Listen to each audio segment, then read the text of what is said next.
E o Agricultura BR começa trazendo o contexto do que acontece no mundo em relação à economia e que acaba impactando diretamente nos negócios agropecuários. E eu falo, é claro, da última semana. A última semana ela teve muitas movimentações, movimentação que trouxe sim impactos para as commodities negociadas na Bolsa de Chicago, mas principalmente na sexta-feira. Na sexta-feira teve o resultado final daquele referendo que aconteceu no Reino Unido, que decidiu pela saída então dos países que compõem a Grã-Bretanha da União Europeia.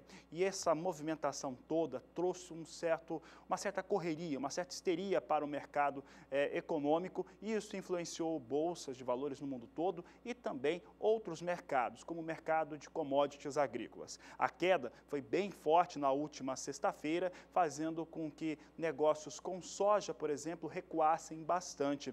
Em relação ao dólar, o dólar subia no mundo todo pelo mesmo motivo. Nós vamos ver o que aconteceu na última semana em relação à soja negociada em Chicago para a posição de mais curto prazo. Nós temos aqui a posição de julho, e a posição de julho no dia 20 de junho, portanto na última segunda-feira, tinha negócios a 11 dólares e 59 centes por bushel. No dia 21, ela caiu para 11 dólares e 33 centes. No dia 22, fechou a 11 dólares e 37 centes por bushel. Na quinta-feira passada, fechou a 11 dólares e 24 centes por bushel, e na sexta-feira recuou muito, perdeu 20 centes de dólar nessa posição, na posição de julho, caiu para 11 dólares e 3 centes. Esse foi o resumo do que aconteceu para a soja. Assumiu um cenário baixista, causado por questões que envolviam lá a União Europeia, e acabou sendo afetado também, assim como o resto do mundo. E como eu disse, nós vamos ver agora, teve essa queda forte na última sexta-feira, 20 centes de dólar nesta posição, e hoje estava se recuperando. Recuperava praticamente o que perdia na sexta-feira, meio que devolvia para a realidade as posições negociadas com soja em Chicago. Vamos saber como é que vem a posição negociada agora. Nós temos julho de 2016, olha só que interessante, perdia mais de 20 centes de dólar na semana passada, na sexta-feira, e agora recupera 27 centes de dólar. Isso porque volta, como eu disse, para a realidade. Volta para a realidade de mercado, agora mais com os fundamentos do mercado da soja do que as influências do cenário econômico. Posição de julho agora negociada a 11 dólares e 29 centes por bushel. Observe a diferença, já que fechou a sexta-feira a 11 dólares e 3 centes. Posição de agosto com alta de 2,31% a 11 dólares e 27 centes por bushel. Setembro, 11 dólares e 11 centes por bushel, subindo 2,25%. E novembro, com negócios em 11 dólares e 2 centes por bushel, alta de 2,20%. Eu lembro que as posições de setembro e novembro fechavam a última sexta-feira abaixo da marca, do piso de 11 dólares por bushel. Bom, e o que acontece? Então, dois fatores importantes. Primeiro, porque os investidores acabam saindo do mercado, vendendo algumas de suas posições e investindo os seus negócios em outros fatores, em outros tipos de investimentos que são considerados mais seguros. O dólar é um deles. Então, acaba afetando os negócios em Chicago de duas maneiras. Primeiro, porque venderam posições, e depois porque pegaram esses recursos e compraram dólar, fizeram investimentos em dólar, fizeram aquisição da moeda norte-americana, o que acaba trazendo uma situação diferente para os Estados Unidos em relação à competitividade. Foi isso que investidores do mundo inteiro fizeram na sexta-feira. Todo mundo partiu para esses negócios que têm um lastreio mais seguro, no caso dólar. E dólar subia no mundo todo, subia no Brasil também. Olha como é que ficou o dólar na semana passada. Na segunda-feira passada eram R$ 3,39, a moeda americana com os seus valores aqui no Brasil. Na terça-feira, R$ 3,40. Na quarta-feira, R$ 3,37. Na quinta-feira, R$ 3,34. Na sexta, R$ 3,38. Observe que na semana o dólar até caiu 1 centavo na semana passada. Mas em relação de quinta para sexta-feira, subiu 4 centavos a moeda norte-americana, o impacto direto do que acontecia no cenário internacional. Dólar que nesta segunda-feira seguia subindo. Vamos saber como é que estão os negócios com dólar. Nós temos aqui dólar em alta, agora alta de 0,47%, negócios em R$ 3,39, mais 6 para a moeda norte-americana. Por aqui vamos às informações sobre a safra de algodão no Brasil, que começa a ser colhida nos estados produtores. No estado do Mato Grosso, que é o principal estado produtor da fibra no Brasil, responde por cerca de 60% da produção nacional, o ritmo de trabalho ganhou mais força nos últimos dias. Veja comigo na sua tela o que diz o último boletim do IMEA, o Instituto Mato Grossense de Economia Agropecuária. A área plantada com algodão nesta safra no estado foi de 606.900 hectares, um aumento de 4.000 hectares em relação à safra passada. Até a data 24 de junho deste ano, 1,7% de toda a área semeada havia sido colhida. Esse número colhido representa um avanço em relação à média colhida no ano passado. Veja só, até a data 25 de junho de 2015, a área colhida atingia apenas 0,7%.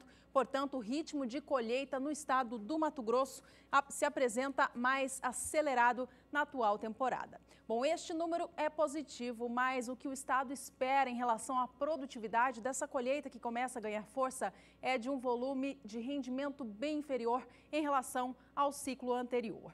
O IMEA, o Instituto Mato Grossense de Economia Agropecuária, revisou para baixo a produtividade média esperada para a safra para o estado. Veja como estão os números comigo. Para a produção de caroço em algodão, a média estadual está estimada em 255,15 arrobas por hectare. As regiões Nordeste, Sudeste e Oeste foram as que apresentaram um maior recuo na produtividade média em função da estiagem forte que a safra sofreu nesta atual temporada. A região Nordeste deve ter uma produtividade mais de 14% inferior em relação à safra passada. Região Sudeste, 9,1% de queda e a região Oeste com 8,1% de rendimento médio mais baixo em relação ao da temporada 14 e 15. O estado do Mato Grosso, como eu dizia no início destas informações, aumentou um pouquinho a área cultivada com algodão na temporada. Mas por conta dessa produtividade tão mais baixa, a estimativa de produção caiu bastante também, de acordo com o Instituto. Veja comigo na sua tela que para o IMEA, a produção de algodão em caroço no Mato Grosso nesta temporada deve totalizar 2.320.000 toneladas. Um número 4,42% inferior frente à temporada anterior. Já a produção de pluma do algodão deve totalizar 942.500 toneladas, um volume também inferior em relação à safra passada, uma queda de 4,5%. Bom, o estado do Mato Grosso avança com os trabalhos de colheita, assim como o Mato Grosso do Sul e outras regiões produtoras do Brasil, como o Nordeste brasileiro. Vamos saber agora com a Nadiara Pereira, da Somar Meteorologia, como que o clima vai se comportar nos próximos dias, para saber se o andamento das atividades do campo vão acontecer naturalmente. Vamos ao vivo até São Paulo falar com ela. Oi, Nadiara, boa tarde para você, bom início de semana por aí. Como que deve ficar o clima nas regiões produtoras de algodão do Brasil?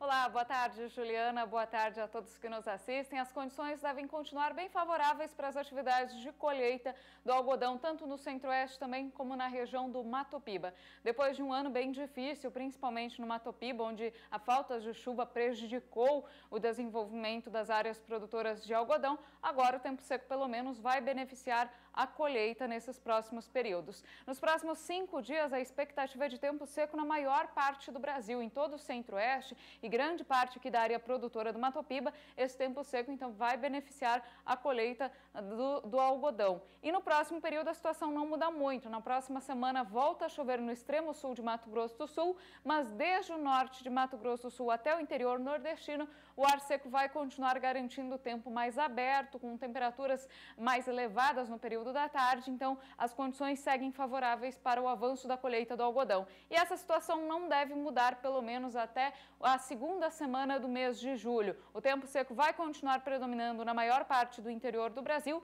e as chuvas vão ficar bem concentradas sobre os extremos sul, norte e litoral nordestino. Então, nas áreas produtoras do Centro-Oeste do Mato Piba, a situação continua favorável à atividade de colheita do algodão. Juliana. Ok, Nadiara, obrigada então pelas informações. Até já. Por aqui a gente segue falando de algodão, vamos agora às informações de mercado. De acordo com o CPEA, o Centro de Estudos Avançados em Economia Aplicada, os negócios com algodão no mercado físico nacional seguem com patamares tranquilos, não tivemos muita oscilação para o valor negociado da fibra aqui no país. Vamos acompanhar na tela agora como que foi o movimento do mercado na semana que passou. Veja comigo que na última sexta-feira, dia 24 de junho, o valor da libra-peso do algodão aqui no Brasil caiu para R$ 2,67, mais 67 por libra-peso, uma nova redução em relação ao valor negociado na última quinta-feira. Ainda assim, no acumulado deste mês de junho, o preço do algodão aqui no Brasil não oscilou muito não, ele ficou por volta dos R$ 2,67, R$ 2,69 por libra-peso e acumula apenas uma redução de 0,5% na comparação com o fechamento do mês de maio. Por aqui a gente confere mais cotações no mercado físico nacional, agora para o estado do Mato Grosso.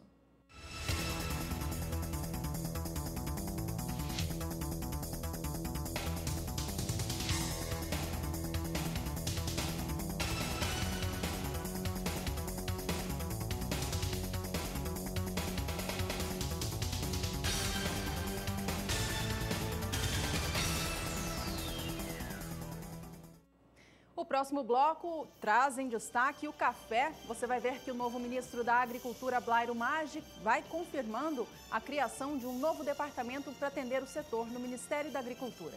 E a estimativa de produção do café Conilon em Rondônia é de 1.600.000 sacas. É o que você confere ainda hoje aqui na Agricultura BR, que vai para o intervalo e volta já.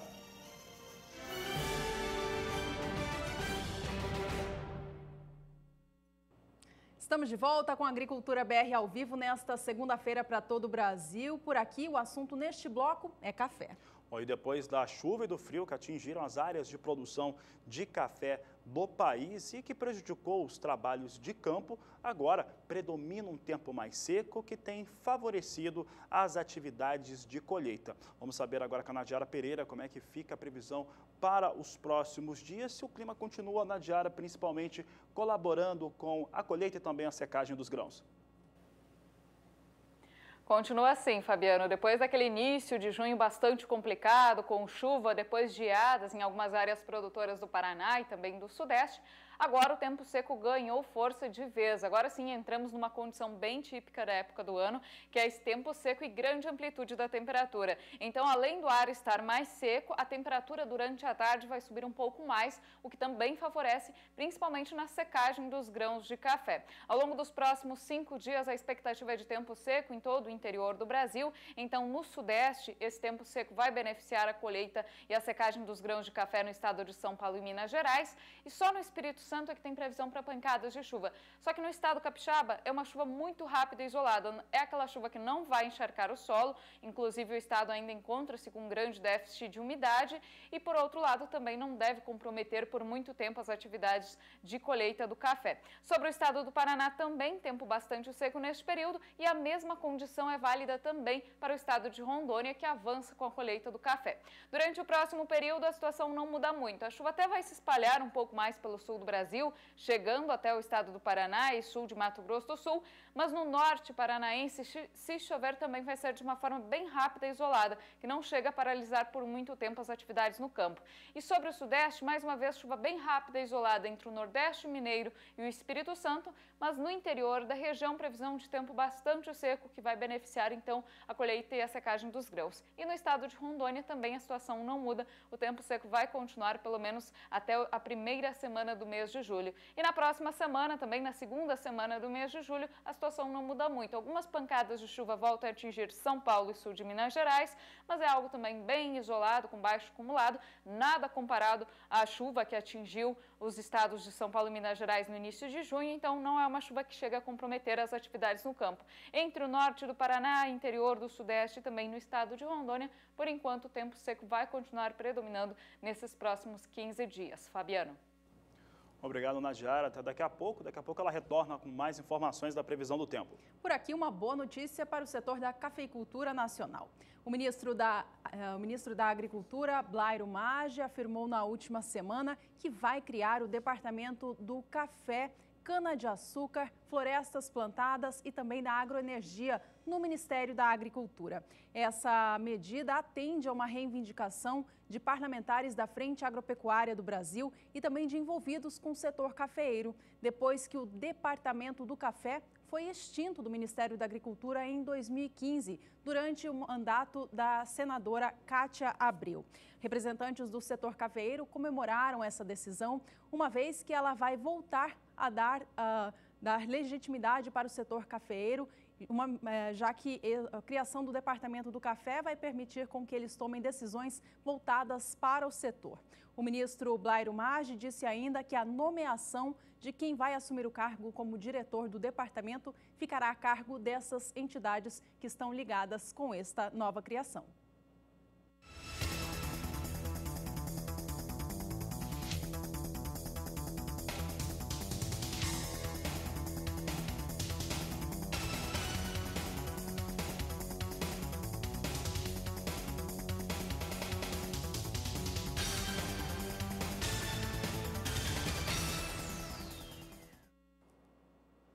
Por aqui, a Agricultura BR segue trazendo os destaques do café, agora cenários do mercado futuro, começando pela referência do café arábica no cenário internacional e aí falando de Nova York. Vamos saber como é que estão os negócios, claro que perderam bastante na última sexta-feira por conta dos efeitos do Reino Unido, mas nós temos aqui o café hoje, mais uma vez, vindo abaixo, vindo em queda. Posição de julho perde menos, mas perde também, cai 0,14%, negócios a $1,34, mais 15 a libra peso. Setembro, com recuo de 0,94%, $1,35, mais 85 por libra peso. Dezembro, com recuo de 0,75%, $1,38, mais 85 por libra peso. E março do próximo ano, com queda de 0,52%, $1,41, mais 75 por libra peso. Continua em recuo, portanto, negócios com café arábica em Nova York. Normalmente, dá o tom, mostra o que vai acontecer também com café arábica negociado no Brasil, na Bolsa de São Paulo. É o que nós vamos conferir agora, como é que vem essas posições negociadas em São Paulo. Nós temos aqui a posição que mostra que o café arábica recua também. Posição de setembro, essa posição é muito importante para o cafeicultor brasileiro, uma vez que nós temos aqui a maior expressão de saída de café das áreas de produção do Brasil. Tem 1.070 contratos a $161,50 a saca de 60 quilos, a queda de 0,71%. Dezembro perde 0,63% a $166 por saca. E março de 2017, com recuo de 0,35% a $170,60 por saca de 60 quilos. Então, queda continua para o café arábica nesta segunda-feira.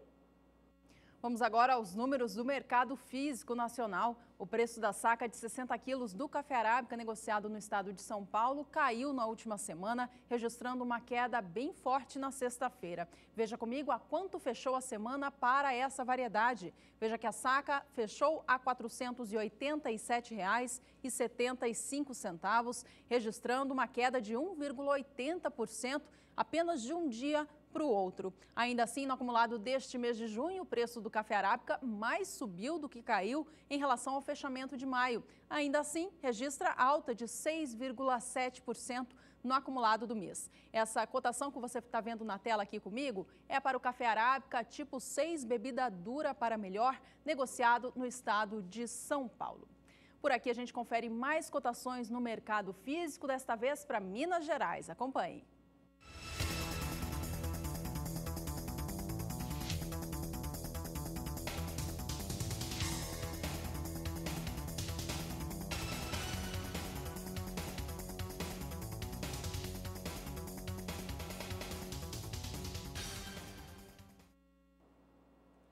Mercado futuro continua sendo o tema aqui do Agricultura BR, mas agora eu falo sobre milho e a movimentação do que aconteceu na última semana na Bolsa de Chicago.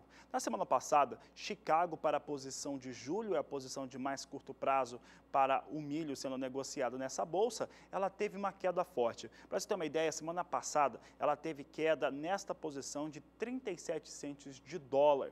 Só que ao contrário do que aconteceu com soja, que a queda foi concentrada em especial na sexta-feira, o milho até recuou, mas recuou muito pouco, recuou 2,5 centavos. A queda ela veio durante toda a semana para o milho negociado em Chicago e aí foram os fundamentos mesmo deste mercado que trouxeram os valores para baixo. Vamos acompanhar então o que aconteceu na última semana, a movimentação para a posição de julho em Chicago. Nós temos aqui na segunda-feira passada, dia 20, abrindo em 4 dólares e 21 centes por bushel. No dia 21, terça-feira, 3 dólares e 96 centes o bushel. No dia 22, recua mais um pouco, vem para 3,93 o bushel na última quarta-feira. E aí na quinta-feira cai bastante, cai para 3,87 na quinta-feira, dia 23. Dia 24 volta a cair, mas cai 3 centes de dólar, cai para 3 dólares e 84 centes por bushel. No dia de hoje, nós tínhamos até uma recuperação para os negócios com milho na Bolsa de Chicago, mas uma recuperação muito pouca, perto desses 37 centes que foram perdidos na semana passada. Vamos conferir então como é que ficam os negócios neste momento para Chicago, a posição de julho, que era a posição de destaque. Observe que agora ela vai ganhando 3 centes de dólar. Então, assim, perdeu 37 semana passada, vai ganhando 3 neste momento. Posição de julho, então, com negócios a 3 dólares e 87 centes por bushel, com alta de 0,78%. Setembro ganha 0,70% a 3 dólares e 91 centes mais 75 o bushel. Dezembro com alta de 0,5%, negócios em 3 dólares 96 centes mais 25 o bushel. E março de 2017, a única acima da marca de 4 dólares 3 centes por bushel, com elevação de 0,37%, negócios com milho em alta no dia de hoje. Vamos saber agora então como estão os negócios com cereal, mas no mercado futuro do Brasil. Milho negociado na BMF Bovespa vem operando com alta nesta segunda-feira. A semana começa com valorização para o cereal. Veja que a posição de julho é negociada agora a R$ 41,28, recupera o suporte de R$ 41 a saca que tinha perdido na semana anterior. Essa posição sobe agora a 1,23%. Já os contratos para entrega em setembro são os que têm o maior volume de negociação no momento, são acima de 3 mil contratos, com alta mais expressiva no dia de hoje. A posição sobe mais de 2% no momento e negocia saca de 60 quilos a R$ 41,15. Já o milho negociado para entrega em novembro tem hoje apenas 60 contratos e eles vêm com alta de 1,36% e negociados a R$ 44,70 a saca. Já a posição de janeiro do ano que vem negocia a saca do milho a R$ 45 agora, com alta de 0,76%. Vamos agora às cotações no mercado físico nacional por cada estado produtor.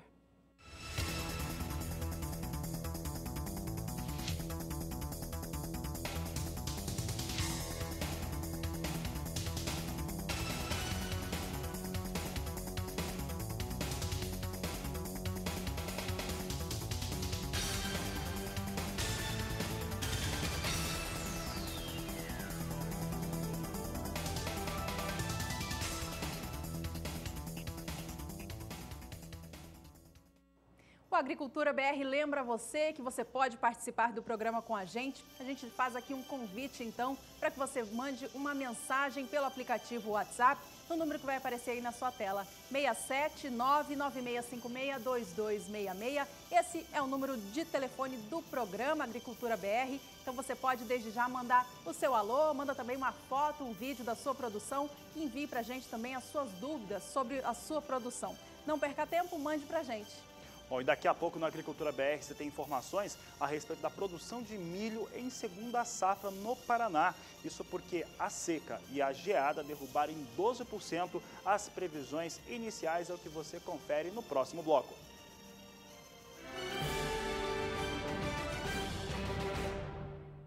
Estamos agora para falar a respeito do leilão das fazendas que compunham as fazendas reunidas Boi Gordo. Um grande evento que vai colocar em leilão, em oferta, 31 propriedades no mês de agosto. As questões que nós vamos abordar agora estão ligadas à legalidade desses leilões e por que é seguro um produtor rural ou investidor participar de um evento como esse. Para falar a respeito deste assunto, eu recebo o promotor de justiça do estado de São Paulo, Eronides Santos, está aqui conosco para esclarecer essas dúvidas. E, doutor Eronides, algo que preocupa em outras conversas que eu tive com o senhor, eu expunha essa questão, principalmente produtores rurais mais velhos, que estão, mais idosos, que estão em suas propriedades, em questão à legalidade e à segurança.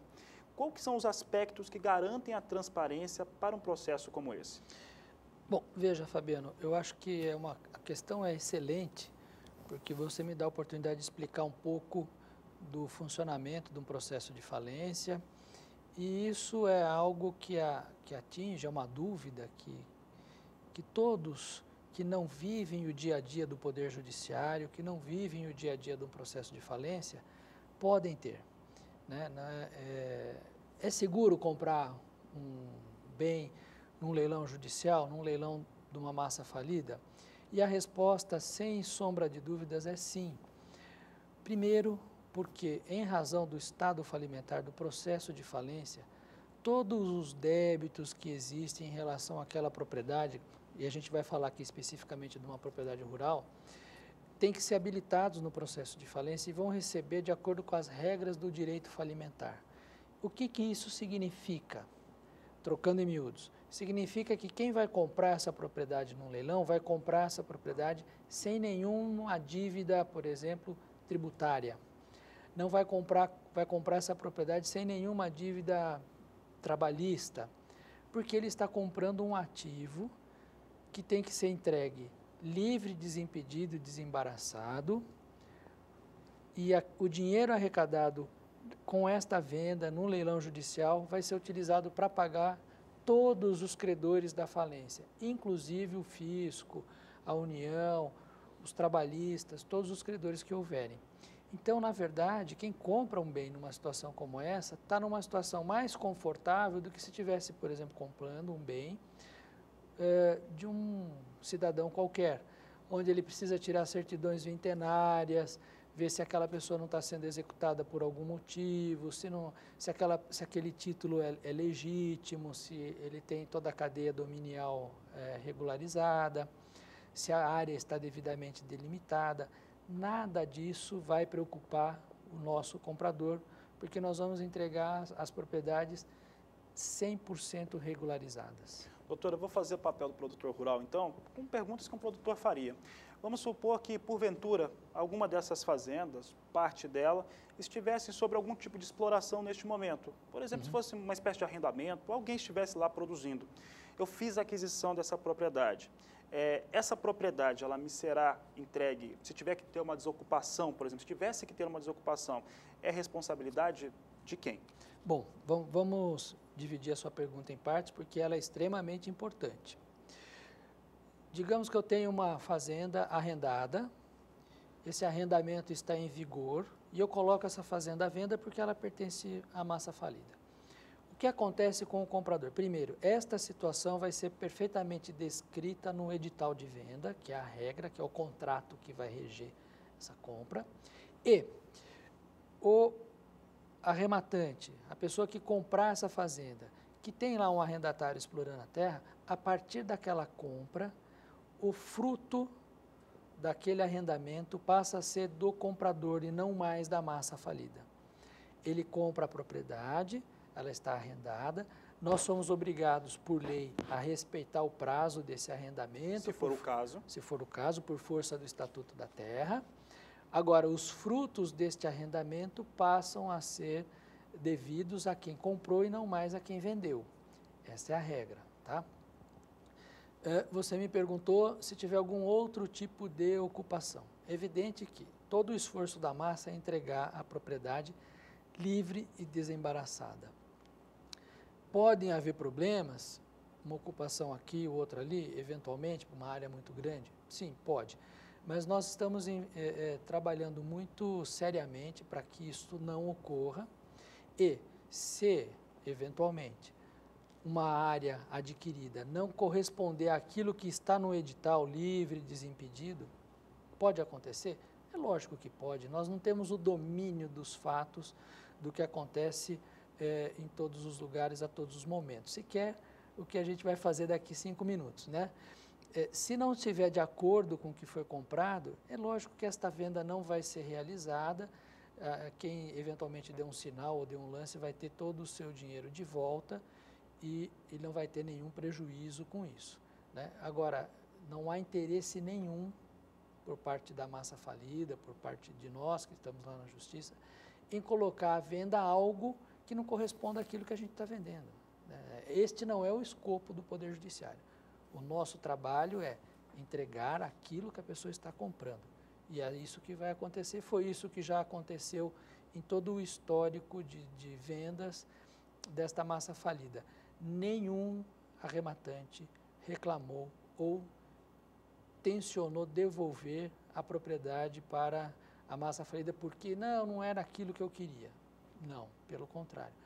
Todos entraram no leilão, concorreram, compraram, muitos deles pagaram um preço até acima do valor da avaliação, porque a conjuntura propiciava esse tipo de venda nessa situação, compraram e estão lá explorando a propriedade tranquilamente, sem nenhum problema.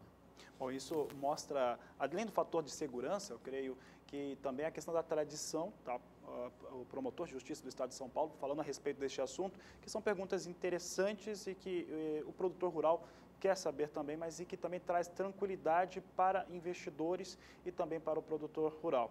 Eu tive em outras oportunidades a possibilidade de conversar com o pessoal da Lute Leilões e nós estamos sempre falando o seguinte, para que o produtor, o investidor interessado, acesse os editais e conheça bem aquilo que, a propriedade, claro que ele tem maior interesse, e conheça bem os seus fatores, aquilo que está sendo ofertado, doutor.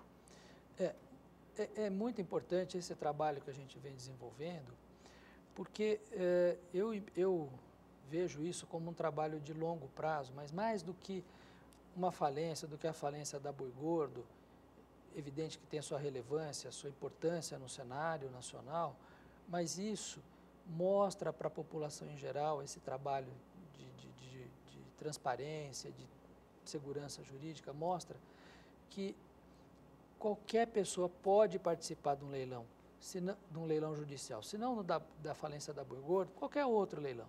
Ela pode entrar, pode participar, pode eventualmente fazer um bom negócio, né, com segurança, com garantia, e isto é um trabalho de prestação de serviço público enorme, enorme. A Boi Gordo é apenas um gancho para esse desenvolvimento todo desse trabalho.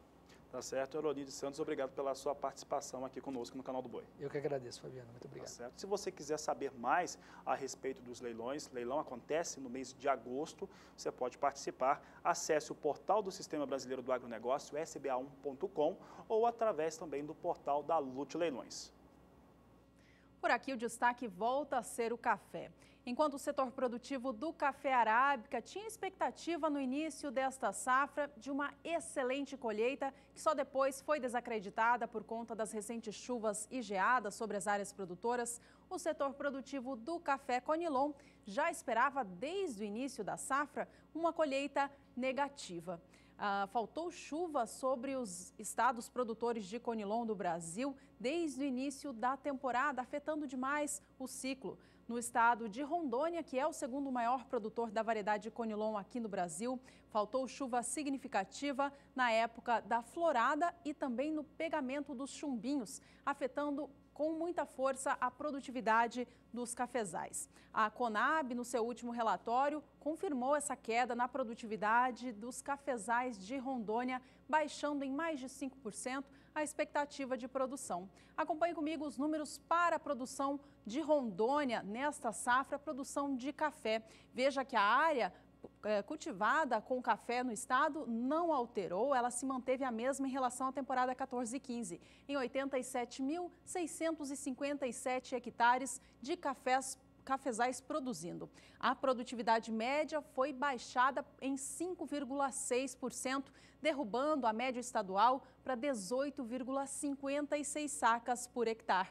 A produção, com isso, também foi rebaixada em 5,6%, que deve fazer com que a safra de café Conilon no estado, que está sendo colhida, alcance 1.626.000 sacas de 60 quilos. Bom, não é apenas o estado de Rondônia que sofreu muito com as altas temperaturas e a falta de chuva na atual temporada, o Espírito Santo também. Vamos acompanhar então como estão as cotações para o estado.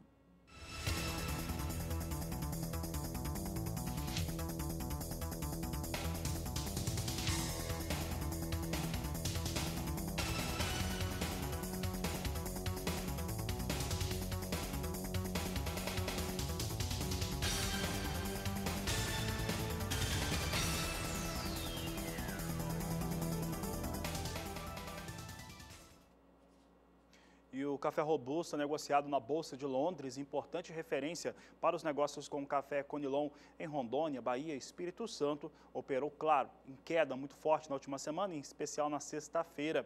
Hoje não vai dando mostras de recuperação. Café em Londres, ele recuava, café robusta, as posições negociadas. Vamos saber como é que vem as posições agora. Nós temos queda para a posição de julho. Julho perde 0,48%, negócios em $1.635 por tonelada. Setembro cai 0,71% a $1.657 a tonelada e novembro com recuo de 0,53%, $1.677 por tonelada. Negócios, portanto, com café robusta seguem em queda nesta segunda-feira. Bom, vamos saber agora então como estão os negócios com o café Conilon aqui no Brasil. Na última sexta-feira, o preço da saca de 60 quilos negociada no estado capixaba voltou a cair. Veja comigo na sua tela como foi o movimento da semana. Indicador CPEA na tela, você acompanha comigo as cotações para a saca de 60 quilos do Conilon tipo 6, peneira 13 acima, a ser retirado no Espírito Santo. A última sexta-feira, 24 de junho, registrou o preço de R$ 392,47, queda de 0,71% no dia, já que na quinta-feira, um dia anterior, o valor estava em patamares mais elevados, a R$ 395 a saca.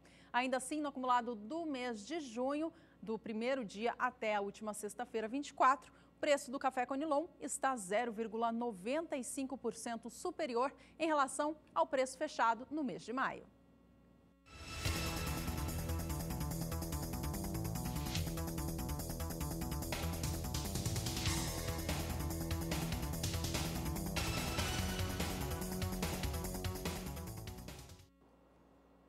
A Agricultura BR volta a trazer a soja como destaque aqui no programa. Nós vamos falar agora a respeito do último levantamento apresentado pela Associação Brasileira da Indústria de Óleos Vegetais. A Biov, na última semana, divulgou números importantes em relação à sua expectativa, tanto de produção de soja no Brasil, quanto também da exportação. Então vamos agora ver os números da Biov, mas muito mais do que isso, vamos comparar a outras instituições. Vamos comparar dados da Biov com a Conab e também o Departamento de Agricultura dos Estados Unidos. Olha, em resumo, a Biov estima uma produção brasileira de soja pouco acima dos 97 milhões de toneladas para a temporada 2015-2016. 97 milhões 300 mil toneladas, de acordo com os números divulgados no final da última semana. Esses números já são menores em 600 mil toneladas do que estimavam no começo do mês de junho. No início deste mês, a Biov estimava 97 milhões e 900 mil toneladas de produção de soja. Vamos ver os dados, então, comparando agora com o Departamento de Agricultura norte-americano e também com a Conab. Nós temos aqui os dados, a Biov estima 97 milhões e 300 mil toneladas, Conab, no seu levantamento de junho, estimou 96 milhões e 500 mil toneladas de produção brasileira de soja, enquanto que o Departamento de Agricultura dos Estados Unidos, 97 milhões de toneladas. Entre a estimativa de menor porte e em relação àquela de maior porte, há uma distância de 800 mil toneladas de soja. A estimativa mais baixa que se tem para a produção brasileira fica em 96 milhões e 500 mil toneladas, foi divulgado pela Conab no último dia 10 de junho, enquanto que a estimativa com maior produção fica por conta da Biov nesse levantamento apresentado na última semana. A Biovic também estimou outros dados. Entre eles, um que chama atenção são as exportações brasileiras de soja. A Biovic, no começo deste mês, chegou a informar que o Brasil não conseguiria alcançar o número que é estimado pelo Departamento de Agricultura dos Estados Unidos, que é um número muito maior em relação à expectativa de exportação para a temporada 2015-2016. A Biovic acredita que a disputa interna pelo grão e as quebras em relação à temporada 15-16 impediriam que chegassem a um número recorde, como é o estimado pelo Departamento de Agricultura norte-americano.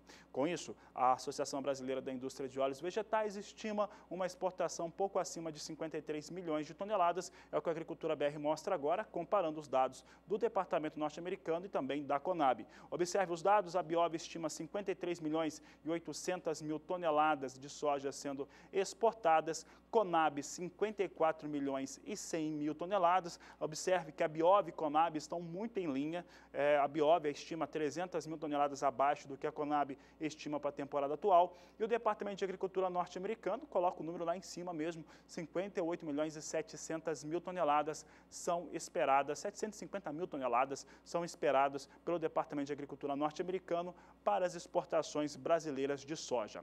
É importante lembrar que a Biovic tem todo o interesse nesse mercado, uma vez que precisa da matéria-prima no Brasil para seguir com suas atividades.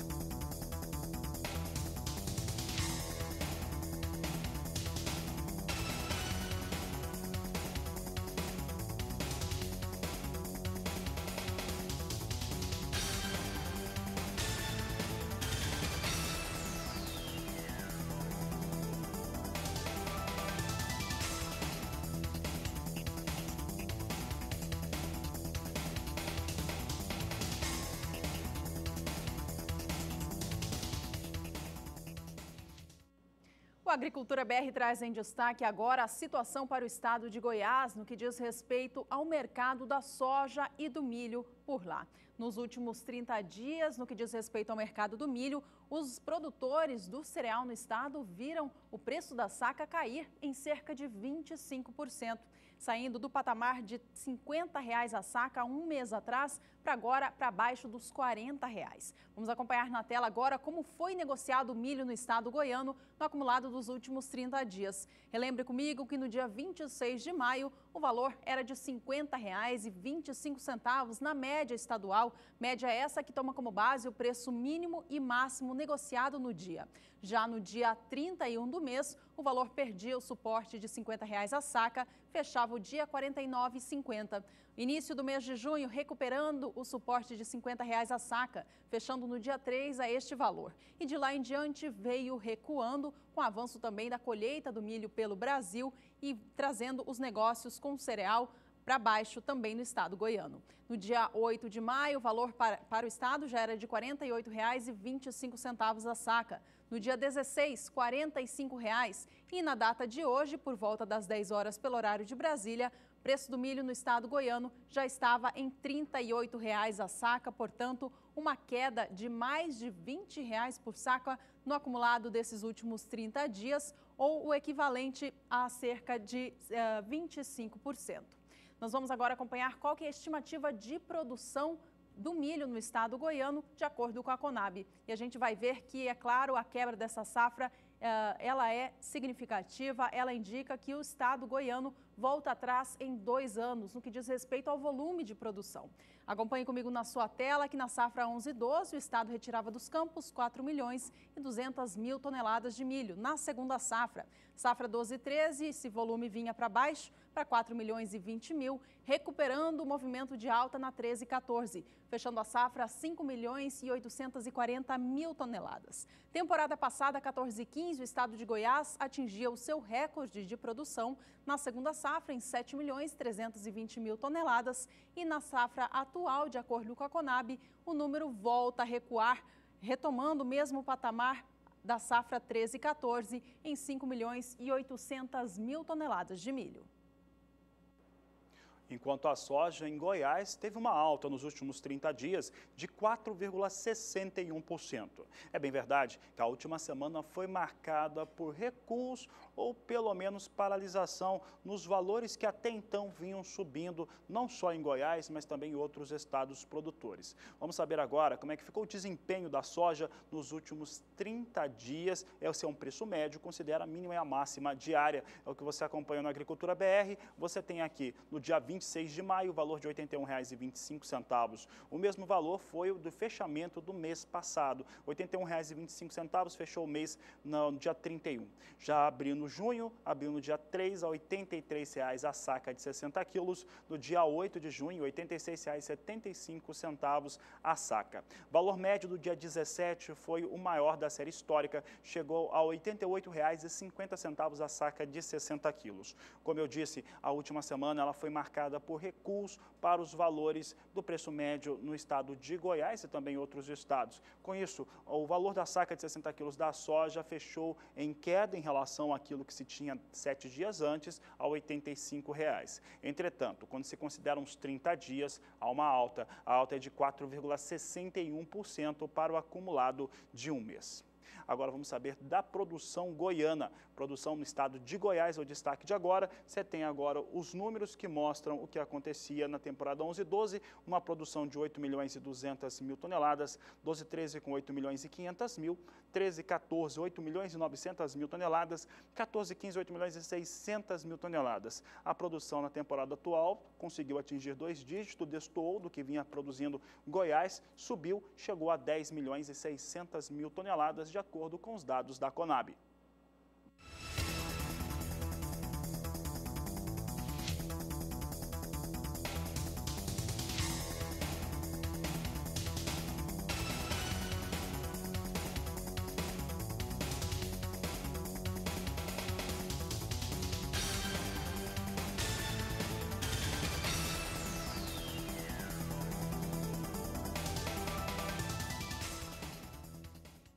Veja no próximo bloco que o Departamento de Economia Rural do Estado do Paraná derruba em 12% a expectativa da produção do milho safrinha no estado.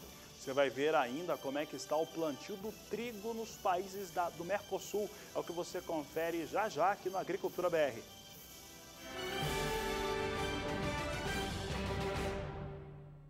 Os armazéns públicos do país podem estar com os dias contados. É porque o ministro da Agricultura, Blairo Maggi, decidiu por fazer estudos para fazer a privatização. Com isso, seria o fim desses armazéns públicos no país. Quem fala a respeito do assunto é a repórter Márcia Prado.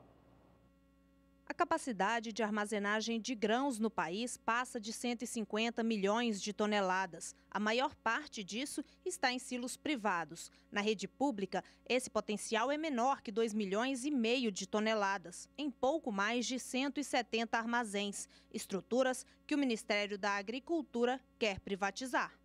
O ministro falou sobre a intenção durante uma audiência pública no Senado. Ele quer iniciar conversas nesse sentido por entender que a missão do governo é de regular os estoques, deixando para os armazéns privados o papel de estocar os produtos. E vamos iniciar essas conversas, o que disse aqui foi uma coisa bastante inicial. Eu não vejo a Conab, não vejo o governo fazendo o papel de armazenador. O governo tem papel de regulador de estoques e isso deve ser feito nos armazéns privados, onde se paga um aluguel dentro de mercado, como existe para todos os produtos. E o governo incentiva a construção de armazéns privados, tanto que no Plano Safra, que entra em vigor agora no dia 1º de julho, destinou R$ 1 bilhão e 400 milhões em crédito para financiar essas estruturas, com taxas de juros de 8,5% ao ano e prazo de 15 anos para pagar. Márcia Prado para o SBA.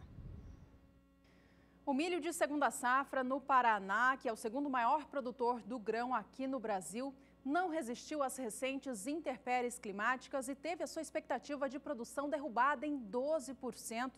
O clima seco de abril e maio e também as geadas do mês de junho prejudicaram muito o desenvolvimento das lavouras de milho do estado, afetando a produtividade e possivelmente a qualidade dos grãos também. Na última sexta-feira, o Departamento de Economia Rural do estado revisou a sua estimativa de produção, derrubando em cerca de 1,5 milhão de toneladas a expectativa da colheita. Acompanhe comigo na sua tela qual era a estimativa inicial do órgão e a estimativa atual. Veja que lá no início da safra, o Departamento de Economia Rural do estado paranaense estimava uma produção de 12.900.000 toneladas de milho na segunda safra. Atualmente, essa estimativa caiu em 12% e deve somar agora entre 11.300.000 a 11.400.000 toneladas. Segundo o departamento, uma nova redução na expectativa de produção ainda pode acontecer no desenrolar dos trabalhos de colheita. Até o momento, a área colhida com milho safrinha no estado paranaense alcança 10%. E veja comigo agora na sua tela qual que é a condição das lavouras que ainda se encontram nos campos. Até o momento, 63% do milho de segunda safra no Paraná tem condição considerada boa. 29% das lavouras estão em condições medianas e 8% de tudo aquilo que foi plantado, de 2.190.000 hectares, tem condições ruins. Vamos acompanhar agora então como estão os preços do milho para o estado paranaense.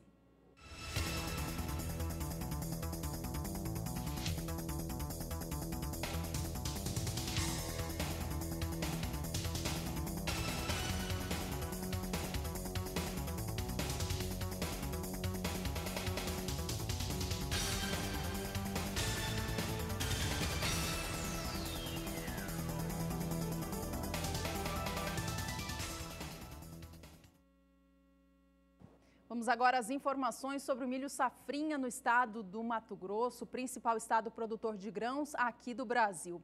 De acordo com o IMEA, o Instituto Mato Grossense de Economia Agropecuária, o ritmo de colheita está mais acelerado neste ano em relação ao visto na safra passada. E isso por dois motivos. Um deles porque a colheita realmente deu início mais cedo nesta safra e outra porque os produtores estão acelerando os trabalhos no campo para garantirem melhores preços no mercado e evitar os preços caindo aí para frente. Vamos acompanhar na tela agora qual que é a atual situação do milho safrinha no Mato Grosso. A área plantada foi de 4.240.000 hectares e até o dia 23 de junho, quinta-feira da semana passada, 16,6% da área semeada já havia sido colhida. Se você prestar bem atenção, a terceira informação do gráfico mostra a área colhida até o dia 25 de junho de 2015. Ali o último número diz respeito à safra de 2015, não 2016 como está, mas que mostrava uma área colhida de menos de 13%, portanto, aí estão os números desta safra mais acelerados. O estado do Mato Grosso aumentou a área destinada ao milho safrinha na atual temporada, mas por conta da queda na produtividade, em função da estiagem no desenvolvimento das lavouras, a estimativa de produção é menor na atual temporada e retirou toda a expectativa de uma nova safra recorde para os mato-grossenses. Os atuais números do IMEA para o estado são o seguinte. Veja que a área plantada está estimada agora pelo IMEA em 4.245.000 hectares, uma área 5,6% superior em relação à safra passada. A produtividade média é o que chama atenção, caiu em 23,2% nesta safra, por conta do clima muito seco deste ciclo, em especial meses de abril e maio. Com isso, a produtividade do estado está em 83,4 sacas por hectare. O resultado disso é uma produção bem inferior, quase 19% menor em relação à safra 14-15, que deve totalizar 21.244.000 toneladas de milho. E com esse avanço de colheita, chegando a 17% da área que foi cultivada com milho, o estado do Mato Grosso tem queda para os valores médios para o cereal. Essa queda nos últimos 30 dias alcança 27,96%. É o que você vai conferir conosco agora, valor médio para o estado do Mato Grosso para a saca de 60 quilos do milho. Acompanhe comigo então os números mato-grossenses. No dia 27 de maio, o valor médio era de R$ 39,50 a saca de 60 60 quilos. No dia 31, R$ 38,00. Chegou no primeiro dia de junho, no dia 3 de junho, a R$ 33,50. No dia 14, recuou para R$ 32,75. No dia 20 desse mês, há exatamente uma semana, R$ 31,50 a saca de 60 quilos era o valor médio. E nesta segunda-feira, 27 de junho, R$ 28,50 a saca de 60 quilos. Pelo menos eram os valores praticados até um pouco antes do meio-dia. Por aqui, a Agricultura BR agora mostra um pouco da produção mato-grossense na visão da Conab para as últimas temporadas. Observe o que aconteceu nas safras passadas. 11/12, os mato-grossenses produziram 15.610.000 toneladas de milho. Na temporada 12/13, 19.890.000 toneladas. Na 13/14, 18.040.000 toneladas, 14/15 chegou a 20.760.000 e 15/16, mesmo com uma ampliação diária, os mato-grossenses devem produzir 20.700.000 toneladas de milho.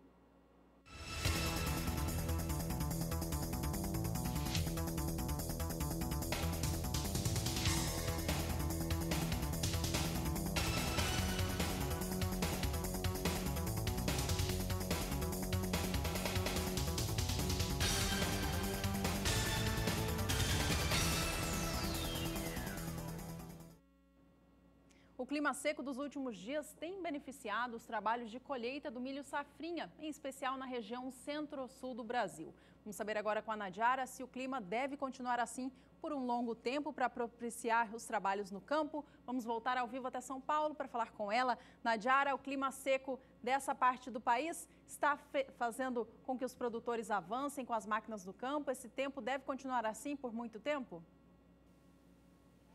Vai sim, Juliana. Depois de um início de junho, a primeira quinzena de junho com chuvas até acima do que é normal para a época do ano sobre partes do centro-sul do país, o que trouxe alguns prejuízos para as áreas produtoras, principalmente do Paraná, algumas áreas também de São Paulo e Mato Grosso do Sul. Agora o ar seco ganhou força sobre o interior do país e predomina em quase todas as regiões. As chuvas nos próximos dias devem ficar concentradas apenas na fronteira do Rio Grande do Sul com o Uruguai, no extremo norte do país e partes do litoral nordestino, principalmente aqui na faixa leste. No interior do Brasil, tempo bastante seco e grande amplitude da temperatura, então teremos um aumento do calor, principalmente no período da tarde. Em toda esta área branca aqui, entre Paraná, Sudeste e Centro-Oeste, então teremos tempo aberto que vai favorecer o avanço da colheita do milho. E no próximo período a situação não deve mudar muito. A chuva avança um pouco mais aqui pelo sul e chega até o sul de Mato Grosso do Sul. Mas entre Paraná e Mato Grosso do Sul, a chuva será muito isolada e com baixo acumulado. Ela não chega a comprometer por muito tempo as atividades no campo. No interior do Sudeste e do Centro-Oeste, tempo bastante seco, até pelo menos essa primeira semana do mês de julho, que vai beneficiar as atividades no campo. E durante o próximo período, entre 7 e 11 de julho, a situação não muda muito. O tempo seco vai continuar favorecendo a colheita em grande parte do Centro-Oeste e do Sudeste. A chuva se espalha mais e com volumes um pouco mais significativos sobre o Paraná, mas é uma chuva também que não vem com volumes muito expressivos, como registrado no mês de maio e também no início de junho. E sobre Mato Grosso do Sul, chove de forma bem rápida e isolada apenas no sul do estado. Juliana. Obrigada, Nadiara, pelas informações. Até já. E nesta segunda-feira, o Agricultura BR quis saber como é que estão os valores praticados para o milho em estados que tiveram quebras muito fortes durante a temporada 15/16 e que já tradicionalmente passam por uma situação de contenção, aquela situação de faltar o produto tradicionalmente. Então resolvemos dar uma olhada como é que estava a situação dos estados que compõem o Matopiba. Hoje você vai acompanhar o que acontece com os valores de produção no estado de Tocantins e Bahia. Vamos ver como é que está o Tocantins em relação aos valores médios. O estado de Tocantins até apresenta um recuo para o valor do milho nos últimos 30 dias. Mas você vai ver que tanto os valores médios para o Tocantins quanto o recuo, eles são bem diferentes daquilo que acontece nos tradicionais estados produtores. Enquanto que nesses tradicionais estados produtores o recuo foi muito grande, Tocantins é é bem pequeno e os valores por lá ainda seguem extremamente elevados. É o que você acompanha no Agricultura BR. Você tem aqui o estado do Tocantins, estado da região norte do país, que neste dia 27 de junho, segunda-feira, tem registro de valores em R$ 51,25 a saca de 60 quilos do milho, valor médio. Observe que praticamente não cede em relação ao que acontecia no dia 27 de maio. R$ 52,00 era o valor, praticamente sem queda, sem recuo para os valores no estado do Tocantins. E observe que estamos falando de uma saca de milho ainda acima de R$ 50,00 por saca, portanto, valores elevados, praticamente sem queda para os valores, mostra como é que está a situação no Tocantins, falta milho no estado. Tocantins que teve problemas muito sérios na sua produção, é o que nós vamos mostrar agora no comparativo de uma safra com a outra. A temporada 14-15, o Tocantins produziu 1.050.000 toneladas. A 15-16 tem uma produção quase 40%, 39,3% abaixo daquilo que produzia na temporada anterior. A 15-16 tem uma produção de apenas 556.900 toneladas. Então, essa situação mostra o porquê você tem uma situação de milho tão elevado no estado de Tocantins. Já no estado da Bahia, mesmo com as manobras que são feitas, manobras para tentar melhorar o abastecimento no estado, via Ministério da Agricultura, e também a possibilidade de importar de outras localidades, principalmente através dos golfos norte-americanos, o milho no estado da Bahia vem muito caro. Enquanto que algumas regiões produtoras, barreiras, houve uma queda mais acentuada para o valor do milho nos últimos 30 dias, o norte do estado da Bahia continua com valor muito alto em relação ao que é comercializado internamente, o que puxa o valor médio do estado para cima. Bahia, diferente de todos os estados que você viu aqui já no Agricultura BR nos últimos 30 dias, nas últimas semanas, Bahia não tem queda para o valor da saca de 60 quilos do milho no último mês. Na Bahia, o valor do milho sobe, é o que você confere comigo agora. Você tem aqui o estado da Bahia, estado da região Nordeste e também compondo a fronteira agrícola do Matopiba. Observe que o valor não é apenas mais alto, como ele é bem mais elevado. O valor de R$ 61,00 a saca de 60 quilos, enquanto que há exatamente 30 dias o valor era de R$ 53,00 por saca. No valor da saca na Bahia cresce porque a demanda é extremamente elevada e há falta mesmo, falta milho no estado da Bahia. Nordeste, como eu disse, tem essa possibilidade, principalmente via Pernambuco, de entrada de importação de milho dos Estados Unidos, dos golfos norte-americanos, mesmo com frete, mesmo com todas as situações, ainda fica com um custo até mais adequado do que trazer, locomover, fazer a remoção de outros estados brasileiros. O estado da Bahia, que assim como Tocantins, apresentou quebras muito fortes na temporada 15-16. Você vai ver as duas últimas temporadas, o comparativo entre elas. Você tem aqui a temporada 14-15, quando o produtor baiano produziu 2.773.400 toneladas de milho. E observe como cai essa produção. A 15-16 cai 1.665.400 toneladas. Então, uma perda muito forte, 1.100.000 toneladas a menos de produção no estado da Bahia. E aí o choque sobre a produção vem extremamente elevado, o que faz com que os preços continuem em alta, mesmo com a maior parte da safra brasileira sendo colhida neste momento.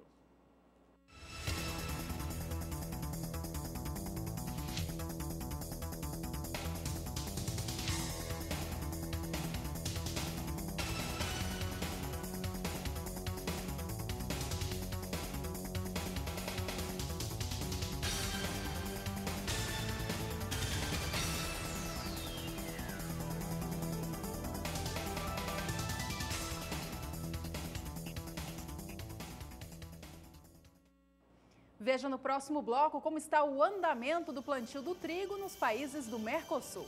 E ainda você vai ter preços para trigo e soja no mercado físico e mercado futuro logo após o intervalo comercial. Nós voltamos já.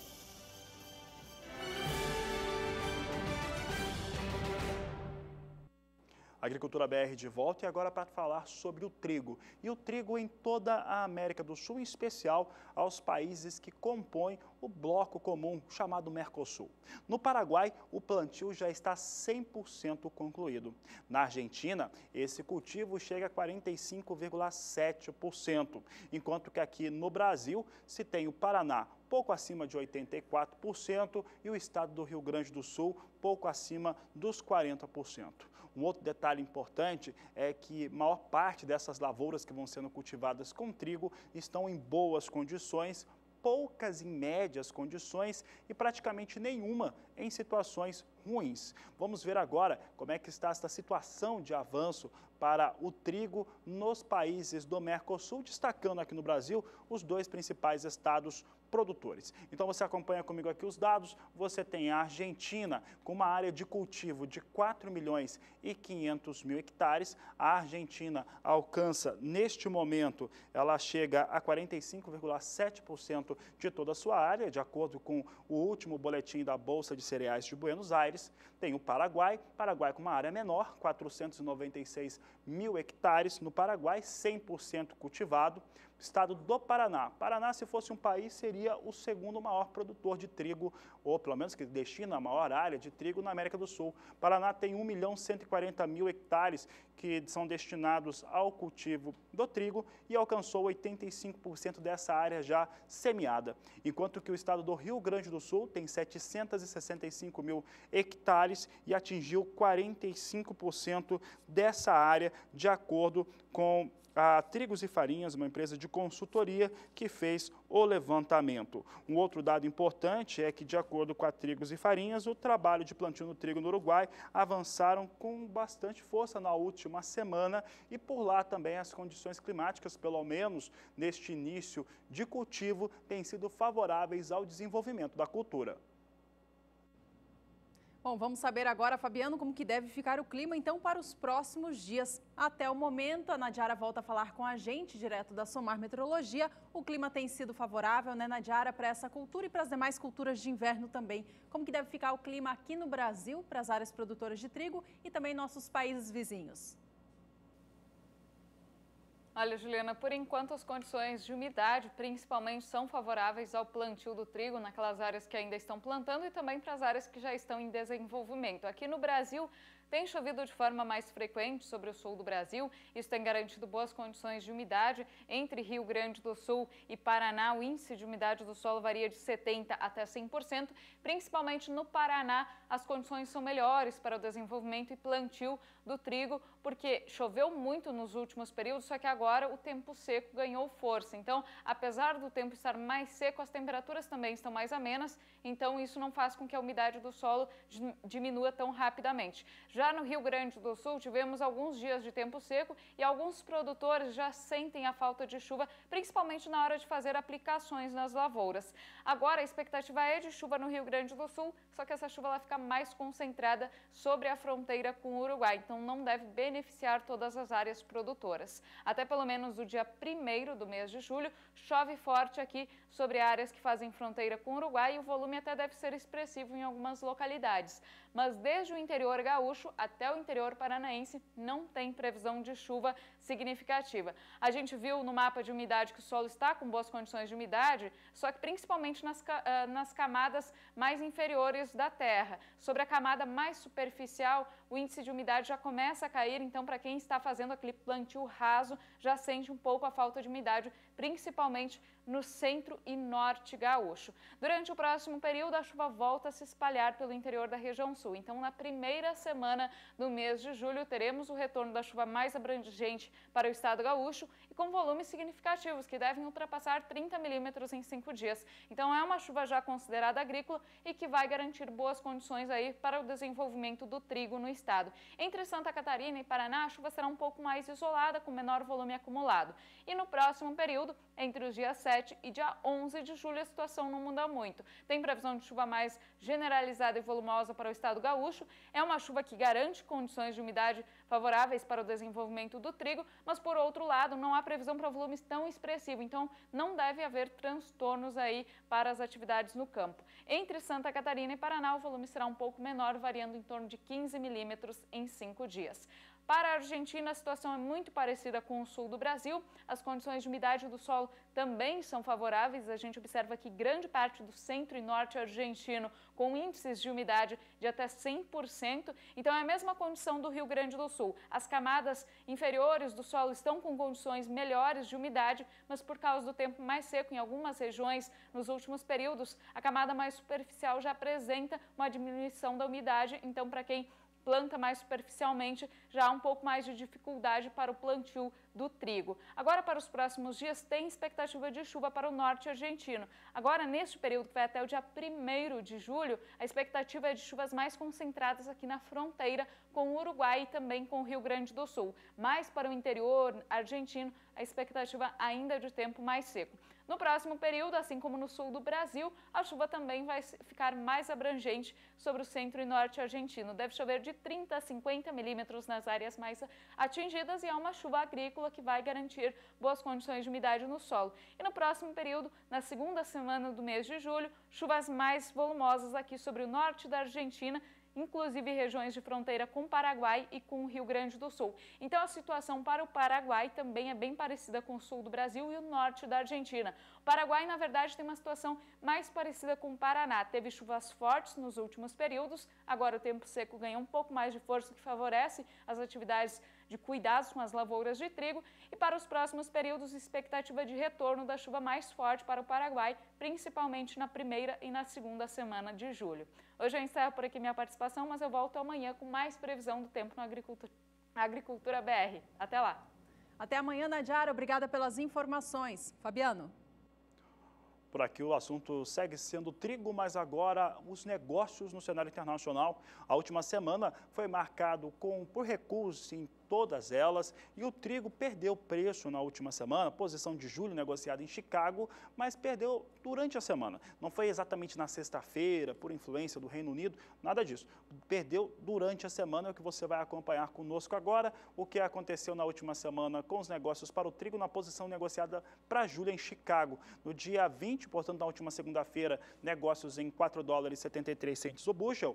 Na terça-feira, chegou a $4,58 por bushel, mesmo valor que aconteceu na quarta-feira, R$4,58. Já na quinta-feira, veio para $4,54 por bushel, enquanto que na sexta-feira fechou a $4,54 por bushel, perdendo então na última semana alguns centes de dólar o trigo negociado em Chicago, mas não exatamente na sexta-feira, foi perdendo durante a semana. E hoje perde mais um pouco. Nessa posição de julho, por exemplo, vinha perdendo 4 centes de dólar há poucos minutos, é o que você confere comigo. Nós temos aqui julho, perde 4 centes de dólar em relação aos negócios da última sexta-feira. Julho vem com $4,50 mais 75 bushel, com queda de 0,87%. Setembro perde 0,75% agora, a posição negociada $4,61 mais 50 por bushel. Dezembro, $4,81 mais 25 por bushel, queda de 0,72%. E março de 2017, $4,98 mais 75 por bushel, queda de 0,79%. O mercado deu uma alterada, acabou guinando para baixo na semana passada, principalmente por conta de fatores ligados a outros países produtores e exportadores de trigo que apresentaram números importantes em relação à sua demanda. Ucrânia e Rússia estão vendendo mais e se Ucrânia e Rússia vendem mais, ocupam espaços que tradicionalmente seriam ocupados pelos norte-americanos.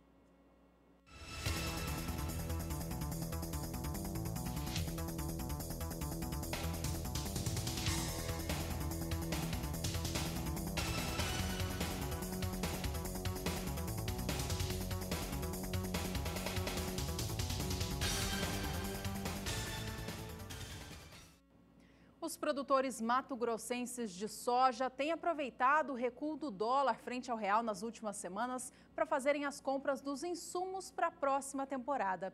De acordo com o IMEA, o Instituto Mato Grossense de Economia Agropecuária, até o fim do mês de maio, cerca de 72% de todos os insumos previstos para a safra de soja, temporada 16-17 no estado, já haviam sido adquiridas, com boa parte das vendas sendo feitas através do sistema de barter, que é a troca do insumo pelo produto assim que ele for colhido. De acordo com o IMEA, o sistema de barter tem sido uma opção interessante para os produtores de soja do Mato Grosso em um ano de grandes incertezas econômicas. O estado do Mato Grosso segue em destaque. Agora vamos falar sobre o que acontece com os valores da soja negociados no estado. Nos últimos 30 dias, há movimentação de alta. A soja ganha nos últimos 30 dias no estado de Mato Grosso, ganha 2,61%. E esse ganho seria maior se não fosse, claro, por conta da última semana. A última semana foi marcada por quedas nos valores da soja, perda de ritmo nos valores da soja em todos os estados produtores. Mato Grosso é o maior de todos, também passou pela mesma situação. Vamos saber como é que ficaram os valores da soja, então. Nós temos aqui soja no Mato Grosso, que no dia 26 de maio era o valor praticado de R$ 84,00. O mesmo valor fechou o último mês. Começou junho em R$ 84,75. No dia 8 deste mês, R$ 88,25. E no dia 14, chegou a R$ 88,75 por saca de 60 quilos. A última semana, como eu disse, foi marcada por quedas e chegou a ficar em R$ 85,00. É o mesmo valor desta segunda-feira, dia 27 de junho, valor de R$ 85,00 por saca de 60 quilos. Esse é um valor médio para o estado do Mato Grosso, alta de 2,61% nos últimos 30 dias e queda na última semana. Vamos conferir agora a produção mato-grossense, porque a temporada 15/16 deve produzir mesmo, deve ter produzido 27 milhões e 500 mil toneladas de soja. Você vê aqui as últimas temporadas que foram apuradas pela Conab, a temporada 11/12, 21 milhões e 800 mil toneladas, 12/13, 23 milhões e 500 mil, 13/14, 26 milhões e 400 mil toneladas, 14/15, 28 milhões de toneladas, a 15/16, mesmo com uma pequena ampliação de área para a soja em Mato Grosso, produção ficou em 27 milhões e 500 mil toneladas de soja. Estado do Mato Grosso que enfrentou também problemas climáticos desde o princípio dessa temporada 15/16 e com isso a produção ficou aquém daquilo que poderia ter acontecido, do que poderia ter sido produzido.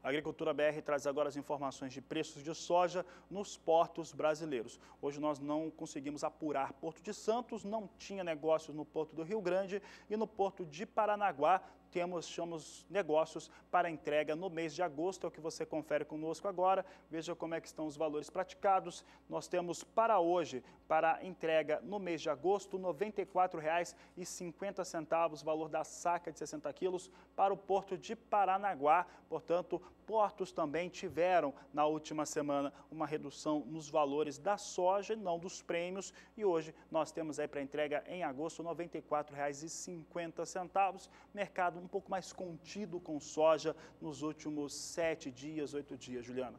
Bom, por aqui, Fabiano, vamos conferir mais um pouquinho sobre o que acontece com a soja na Bolsa de Chicago. Na semana passada, a soja recuou bastante, fechando com posições bem mais baixas em relação à semana anterior. Tudo isso em função também da saída do Reino Unido da União Europeia, que acabou mexendo com os mercados em todo o mundo. Já nesta segunda-feira, a semana começava com a soja recuperando essa perda em Chicago e agora sobe bastante. A posição de julho vem com alta de 3,08% agora e já negocia a soja novamente a $11,37 por bushel. Agosto vem a $11,34 mais 25, com alta próxima a 3%. Setembro também sobe próximo a 3%, é negociada agora a $11,18 e novembro $11,09 por bushel, alta de 2,87%. Fala alto nesse momento, agora são os fundamentos do mercado da soja, a demanda, e com isso já ganha mais do que perdia na sexta-feira. Informação importante para o produtor brasileiro, assim como o dólar que sobe hoje. Olha só como que vem o dólar, sobe mais um pouco, agora a alta é de 0,91% a R$ 3,41, mais um dólar comercial com alta acima, quase 1% de alta agora, 0,91% nesta segunda-feira. Bom, essa edição vai ficando por aqui. Muito obrigada pela sua companhia e a gente se vê em breve. Este é o Agricultura BR. A inteligência e a transparência do agronegócio sempre com você. A todos uma ótima tarde. Até mais.